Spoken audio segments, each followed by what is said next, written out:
In the earliest days of their lives, long before titles and public scrutiny, their childhoods were defined by closeness and a deeply felt sense of family. They often spoke of it, not as a performance, but as something genuinely small and intimate.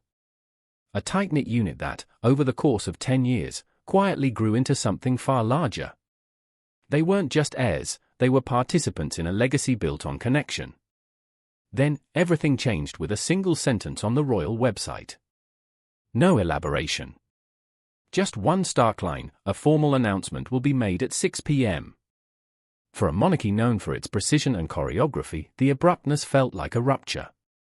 There were no strategic leaks to friendly journalists, no careful pre-briefings from palace aides. Just a timestamp. And that alone was enough to send shockwaves through the royal watching world. The silence was the message. And everyone knew something was wrong. Journalists scrambled. Newsrooms buzzed with theories, some far-fetched, others disturbingly plausible. Phones rang with questions no one could answer. Was it a health crisis? A sudden abdication? A quiet coup? The lack of information only deepened the tension. And this wasn't just speculation from tabloids, even veteran royal insiders found themselves in the dark.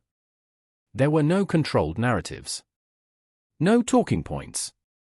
If this moment was orchestrated, it had bypassed the traditional gatekeepers of the crown. That in itself raised the stakes. Because in the monarchy, silence without structure is rarely innocent. Soon, attention shifted, subtly at first, then with growing urgency, to William and Kate. Earlier that day, the couple had cancelled a scheduled public appearance. At the time, it passed without much notice. But in retrospect, it was impossible to ignore. If the announcement were coming from the king or queen, they would have been the ones to deliver it. But they weren't. And the silence around their absence felt calculated. Intentional. This wasn't about idle curiosity anymore. The country's mood had changed. People weren't gossiping, they were bracing. Something deeper was unfolding. Something that might redefine the monarchy itself. It wasn't the announcement that unsettled the public. It was the hollow stillness behind it. And when the clock finally struck 6, the script everyone expected was torn apart. The screen lit up, but it wasn't Charles or Camilla who appeared. It was William and Kate. Alone. No thrones. No gold-framed backdrops. No ceremonial guards flanking their sides. Just the Duke and Duchess of Cambridge in what looked like a quiet, private office. And yet, in that moment of simplicity, they commanded a power far greater than any crown. For the first time in living memory, the royal message didn't come from the reigning monarch or consort. It came from the heirs, not speaking as symbols of tradition, but as leaders in their own right. William began. There was no ornate introduction. No reverence for legacy. His voice was calm, clear, emotionally grounded. And then came the line, "The monarchy is not just a symbol. It's a responsibility." The words landed like a quiet thunderclap. It wasn't a rebellion. But it was a redirection. A redefinition. This wasn't just a personal reflection, it was a public shift in royal philosophy. Kate followed without hesitation. Her tone was measured, not sharp, not soft. Deliberate. Controlled. She spoke with a calm urgency that gave weight to every word. "This isn't about tradition," she said. "It's about trust." And just like that, centuries of ritual collapsed into something far more modern, more human. The question was no longer who wore the crown, but why they were worthy to carry it. Not because of lineage. Because of purpose. There were no royal advisors in the background. No photos of Charles or Camilla on a side table. Nothing to suggest this was sanctioned from above.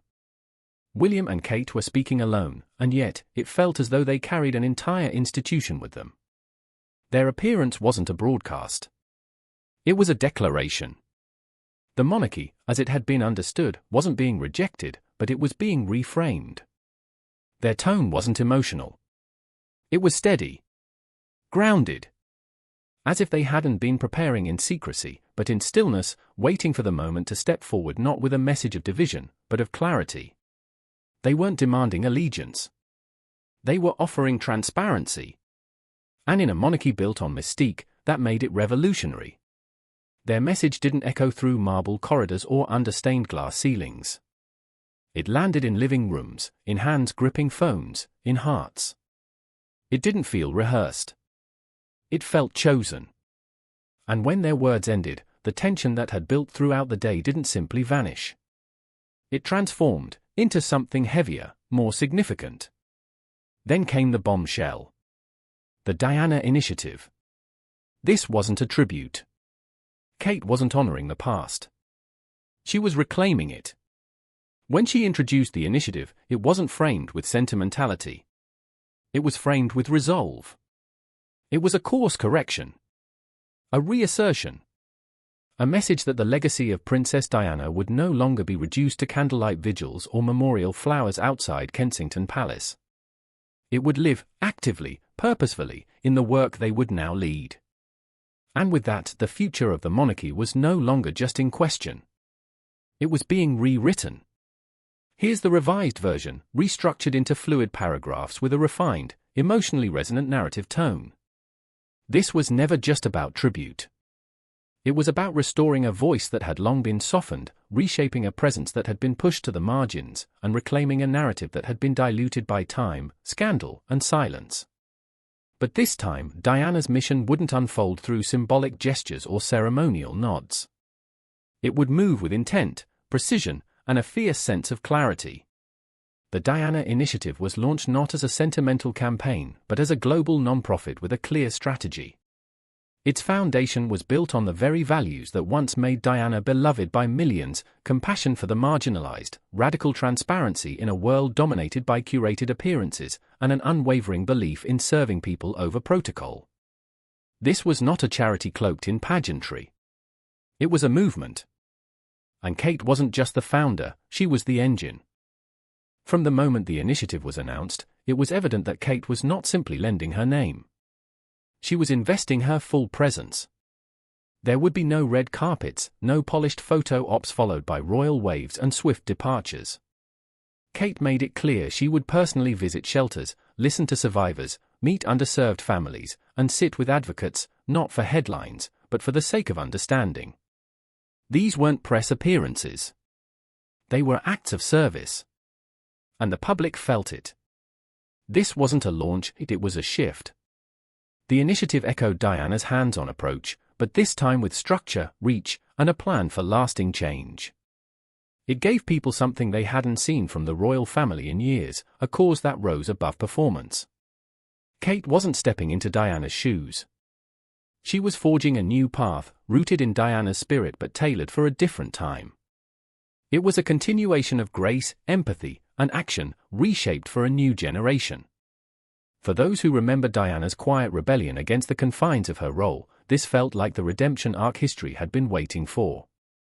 But there was one key difference: power.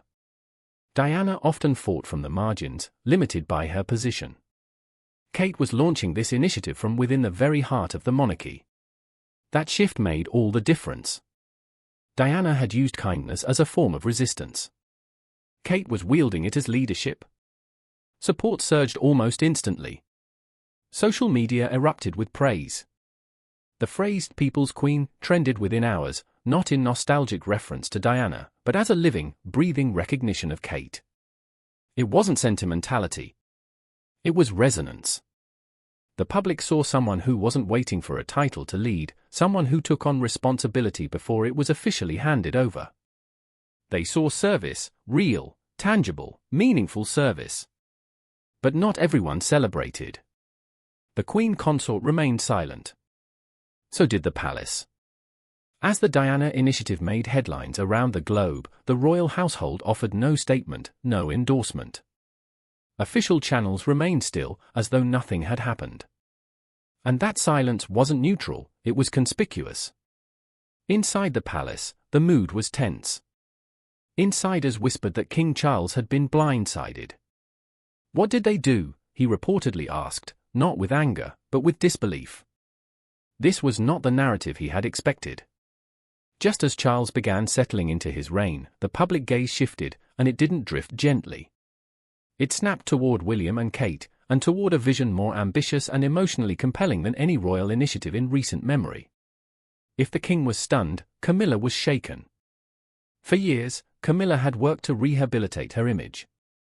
Through steady charity work, quiet appearances, and the unwavering support of the king, she had inched from scandal to soft power.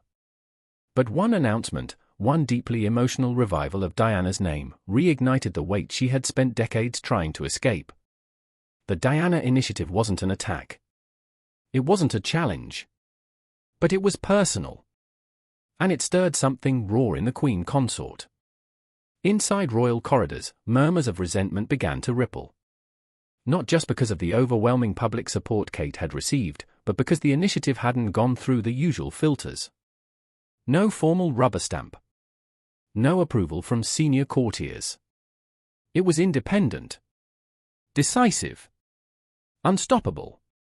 And that independence, that break from tightly controlled tradition, felt dangerously radical to an institution built on hierarchy and caution. The contrast was stark. As Kate moved quietly through clinics, sat with survivors in shelters, and engaged with people far from the press's glare, her sincerity became undeniable. Stories didn't emerge from palace PR teams. They surfaced organically, whispered from those who met her. The world embraced her with warmth and gratitude. Meanwhile, the palace clung to silence. And that silence grew louder with each passing day. Here's the rewritten version, organized into cohesive paragraphs with a polished, emotionally resonant tone.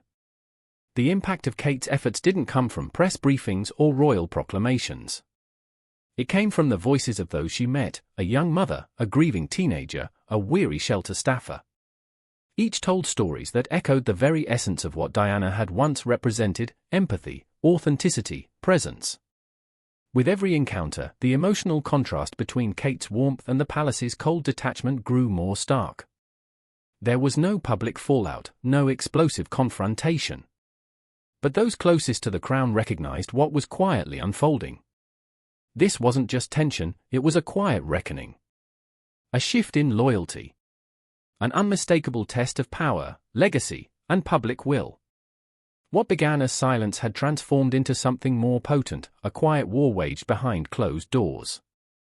For centuries, the monarchy survived on spectacle, crowns, parades, ceremonial ribbons, and choreographed handshakes. But William and Kate weren't stepping into their roles to preserve history. They were here to revise it.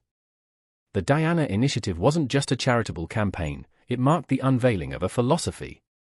Relevance. Transparency. Presence. Words that, for most royals, had only ever lived in speeches. But for William and Kate, they were foundational, a blueprint for a modern monarchy. This was not a monarchy that demanded reverence. It sought to earn respect. Gone were the days of symbolic ribbon cuttings and balcony waves while communities struggled in silence. Kate and William weren't just changing the narrative, they were changing the function. From now on, royal engagement would mean showing up, not to be seen, but to serve.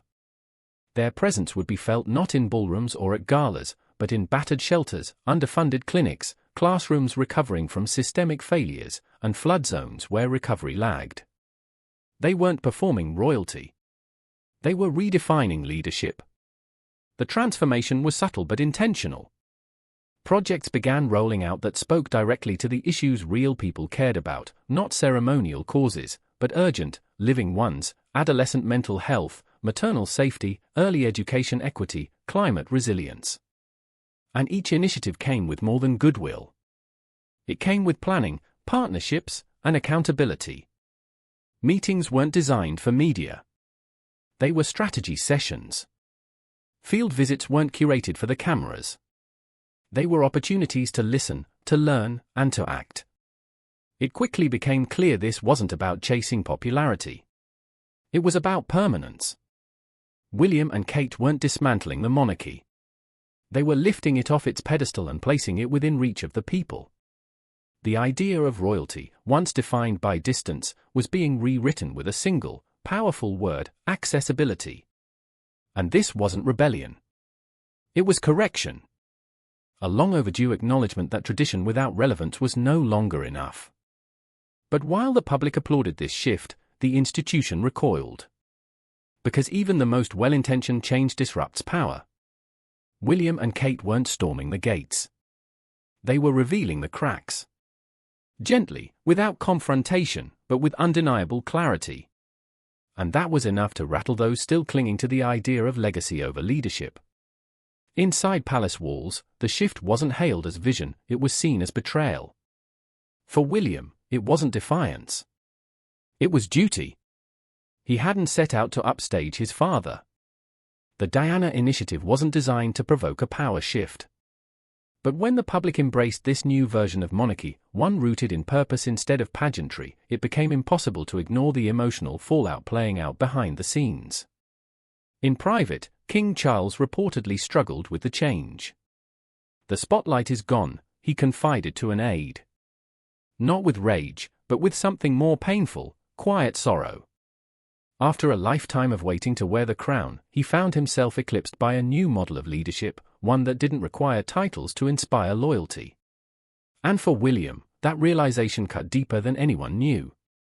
He had anticipated disagreements, even some internal resistance. But the absence of a single word, a nod of recognition, a note of encouragement from his father, pierced deeper than opposition. He hadn't betrayed the institution. He was trying to preserve its relevance.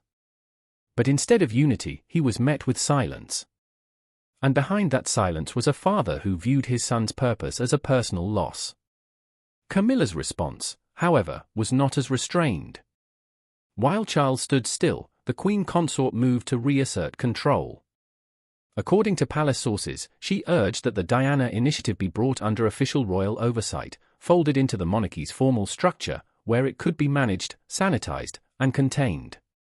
Her concern wasn't merely about visibility. It was about legacy, her own. The resurrection of Diana's name and its renewed adoration had long haunted Camilla. Now, it threatened to cast its shadow again. But even within palace ranks, advisors hesitated. The optics of seizing control over a movement born from compassion and grassroots engagement would be disastrous. It would. Here is the revised and restructured version, crafted into compelling and polished paragraphs with emotional clarity and narrative flow. The palace had a choice. To publicly resist the Diana initiative risked looking petty, controlling, even jealous. So instead, they opted for a quieter tactic, passive resistance. There were no public statements, no coordinated displays of support. Just silence. The hope was simple, let it burn bright and fizzle out. But it didn't. William recognized the strategy immediately, and he didn't flinch. "This isn't a discussion," he told an aide. "It's a strategy." He wasn't seeking approval. He was building something that didn't need it. And in that clarity of purpose, he quietly stepped away from the old order, not to tear it down, but to evolve it. The divide between father and son was never loud. There were no televised arguments, no harsh words exchanged for the world to dissect. But the emotional distance widened all the same, not out of animosity, but out of vision. One man held tightly to a reign built over decades, while the other reached toward a future that could no longer wait. Behind closed doors, influence was shifting, and fast. No decree marked the moment. No headlines declared a change in power. But the crown's gravity had unmistakably begun to move. Without fanfare, eyes that once followed Charles and Camilla by default now turned instinctively toward William and Kate. New segments began leading with their names. Headlines no longer speculated about their future roles, they examined the changes they were already enacting. The monarchy, long defined by lineage, was beginning to bend to a far more volatile force, public attention. And attention, once lost, is rarely reclaimed. Inside media circles, the tone shifted. Coverage of Charles's ceremonial appearances, once considered routine, now felt flat, uninspired. Meanwhile, every step William and Kate took ignited conversation. When they visited a youth center without notice, it trended for days. When they spoke about climate resilience, it sparked global commentary. This wasn't surface-level buzz. It was structural. Even the palace press office took notice. More tellingly, royal aides began redirecting their energy. Briefings that once flowed through Buckingham Palace began to pass through Kensington instead. Young staffers angled for assignments linked to the Diana initiative. Photographers stopped waiting outside Clarence's house, they followed the energy, and the energy followed William and Kate. It wasn't sabotage. It wasn't rebellion. It was realignment. A quiet recognition that credibility now carried more weight than tradition. Even junior royals noticed the shift. Those with causes of their own began gravitating toward the Diana initiative, not for the spotlight, but for the substance. Its design wasn't just